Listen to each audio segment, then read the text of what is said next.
Well, hello, Oceanside Sanctuary family. This is Pastor Jason. I wanted to just take a moment to talk to you today about our plans as a church for moving forward amidst the coronavirus pandemic. I know that there is a lot going on in our world, and I know that you are missing seeing each other face to face on Sunday mornings.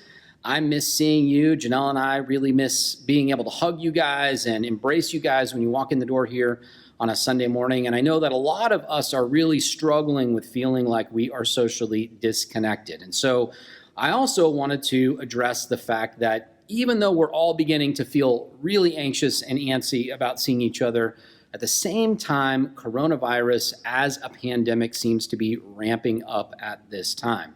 Now, about 4 weeks ago, some of you might remember that we pushed out a poll to all of you who are part of our church and asked you a couple of questions, one of which was, how is online worship going for you? Is that meeting your needs? Is that something that is working for you? And then the other half of those questions really were around, when are you going to be ready to get back together again and start worshiping face to face? And we heard two overwhelming answers to that question. The first was, by far the majority of you said that online worship was working well for you right now, that it was meeting your needs, that you missed seeing folks face to face on Sunday mornings, but that this was good for now.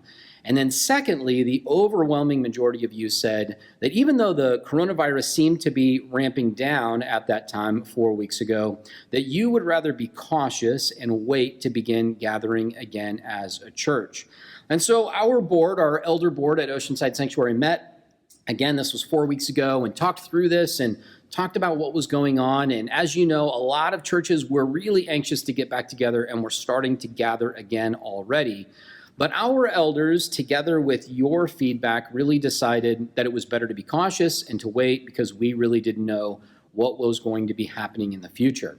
And boy, I am really glad that our elder group made that decision, because here we are 4 weeks later, and the coronavirus pandemic is really coming back with a vengeance. It's ramping up faster than it really ever has. I have people in my life very close to me who have exhibited symptoms and have had to get tested. And fortunately, thank God, everybody that I'm directly related to has tested negative so far. But I do know other people who are not directly related to my household who have tested positive. And I'm sure that many of you know folks who have tested positive as well. And so it feels like this situation is in many ways getting worse and worse. 4 weeks ago, when we were talking about whether or not we should start to gather again, in the city of Oceanside, we were averaging a little bit less than 3 new cases of coronavirus every single day. Now, 4 weeks later, we are averaging about 14.4 new coronavirus cases in Oceanside every day. And that is, of course, partly due to increased testing, but it's also partly because we really don't fully understand how transmittable this disease is. And it seems that it's spreading faster than anybody really ever recognized early on.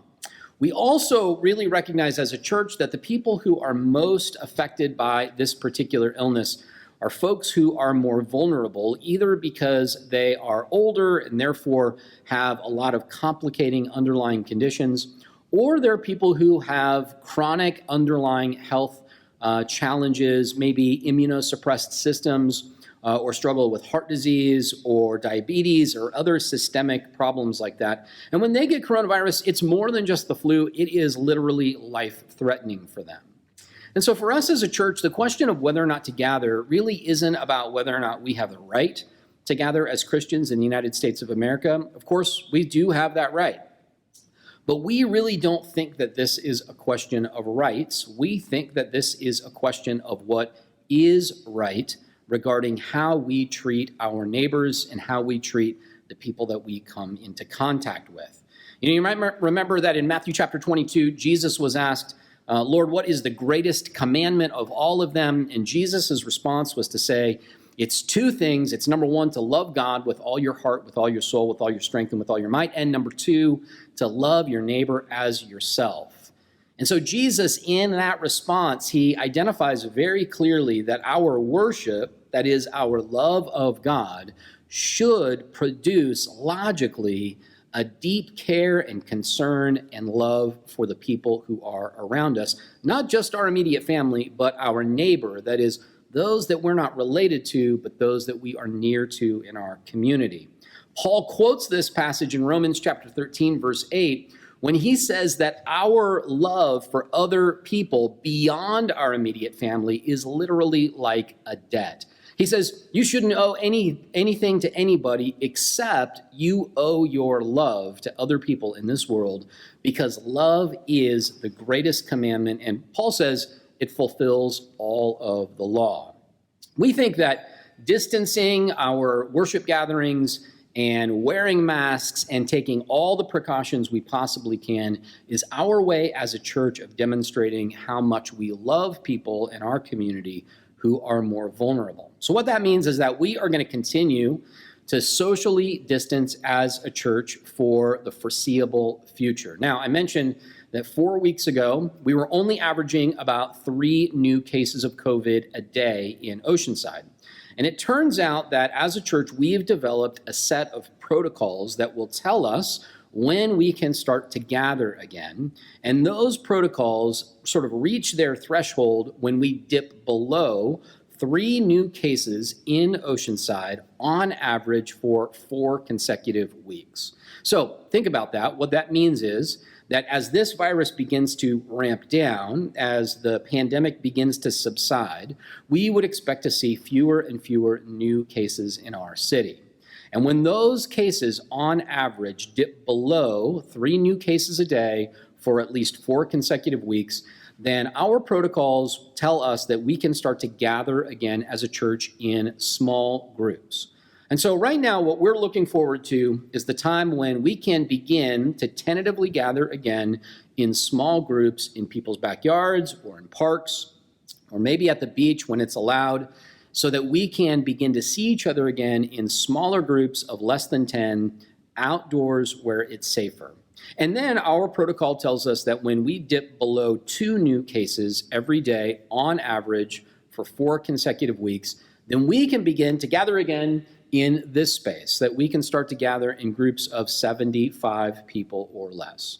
Now, these protocols, you can see them on our website. We have posted them at oceansidesanctuary.org so that you can see all the details and all the precautions that are attached to them.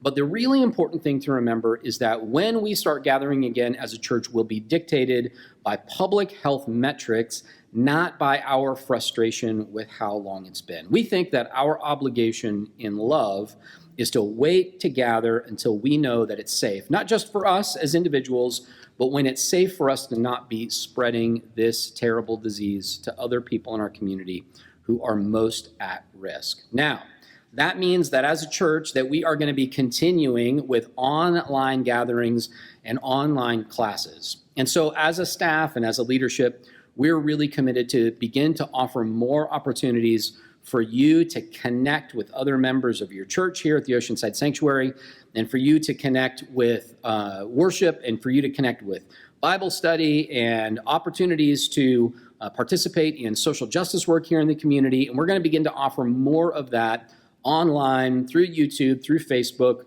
and through Zoom calls. So I want you to please be on the lookout for news and information over the next couple weeks. We're going to begin to trickle out some of those new programs and those new ideas for us to start to engage with each other a little more often, so that we can at least for the next few months, while we'll probably still be social distancing, so that we can at least really be connected more effectively to each other. That's all I have for you today. I hope that you are staying safe. I hope that you are keeping yourself free from exposure to this disease. I hope that you are finding the connections that you need in your life. I want to invite you to email us here at the church, or give us a call, or message us on Facebook, whatever it might be. I want to encourage you to reach out to us and let us know what your prayer needs are. Reach out to us and let us know what it is that you need during this time. It's our job to help you stay connected to your worship and to help you stay connected to each other so that your faith can continue to be strong. But sometimes we need you to let us know what's going on with you and what you need. So if you have any needs at all, any questions, any concerns, I just want to invite you to just go onto our website, oceansidesanctuary.org, and shoot us an email or give us a call, and we are looking forward to connecting with you and answering whatever questions you might have. Again, stay safe, stay home, stay healthy, take care of yourselves, and we look forward to seeing you at church on Sunday mornings on Facebook and YouTube at 10:30. God bless you guys.